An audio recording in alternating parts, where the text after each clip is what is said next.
লক্ষ্মীপুরের তথাকথিত গডফাদার তাহেরের ছেলে সালাউদ্দিন টিপু গেল ৪ আগস্ট লক্ষ্মীপুরে বৈষম্য বিরোধী ছাত্র আন্দোলনে যিনি ৪ ঘন্টা ধরে নির্বিচারে গুলি চালান ছাত্রদের উপর।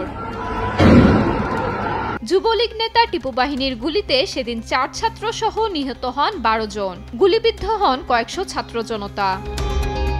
২০০৯ থেকে ২০১৯ সাল পর্যন্ত যুবলীগ নেতা টিপুর বাবা আবু তাহের ছিলেন লক্ষ্মীপুর পৌরসভার মেয়র। ২০১৪ থেকে টানা ১০ বছর উপজেলার চেয়ারম্যান ছিলেন টিপু। এই সময় টিপুর পরিবার একচ্ছত্র আধিপত্য বিস্তার করে দখল বাণিজ্য, টেন্ডারবাজি আর চাঁদাবাজিতে আগ্রাসী হয়ে ওঠে। নির্বাচিত হয়ে সাধারণ মানুষের উপর সবসময় নির্যাতন, অবিচার, অত্যাচার করেছে। তার বাবা আহমেদ তাহেরও এইভাবে অত্যাচার, অবিচার করেছে।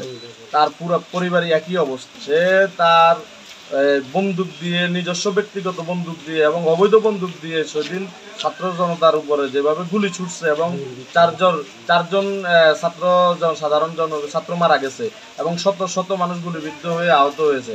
আমরা অনতিবিলম্বে সালাউদ্দিন টিপুকে আইনের আওতায় এনে কঠিন বিচারের মাধ্যমে তার ফাঁসি কার্যকর করার দাবি জানাই। ২০১২ সালে লক্ষ্মীপুর বণিক সমিতির সভাপতি জহিরুল ইসলামের মৃত্যুর পর নির্বাচন ছাড়াই সভাপতির পদ দখল করে বসে সালাউদ্দিন টিপু। ১৫ বছর প্রভাব বিস্তার করে কয়েক হাজার কোটি টাকার মালিক হয় তার পরিবার।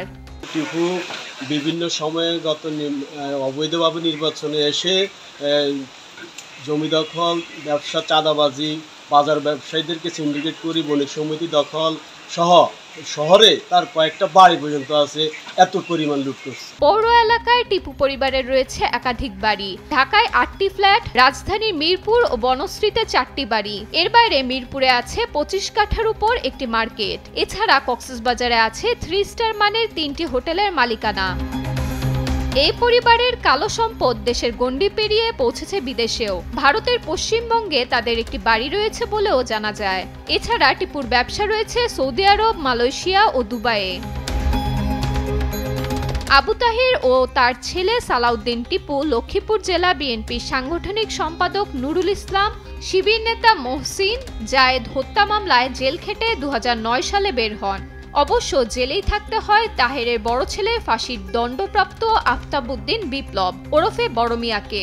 পরে ২০১৫তে জেলখানার ভিতর বিয়ে ও বাসর করে দেশ জুড়ে চাঞ্চল্যের সৃষ্টি করে বড় মিয়া। পরে তৎকালীন রাষ্ট্রপতি আব্দুল হামিদ আফতাবের ফাঁসি ও অন্য আরেকটি মামলার ১৪ বছরের সাজা মওকুফ করেন। স্বৈরাচার হাসিনার শাসনামলের ১৫ বছরে হাজার হাজার কোটি টাকার মালিক হয়েছে লক্ষ্মীপুরের এই টিপু পরিবার। নিউজ ডেস্ক, দেশ টিভি।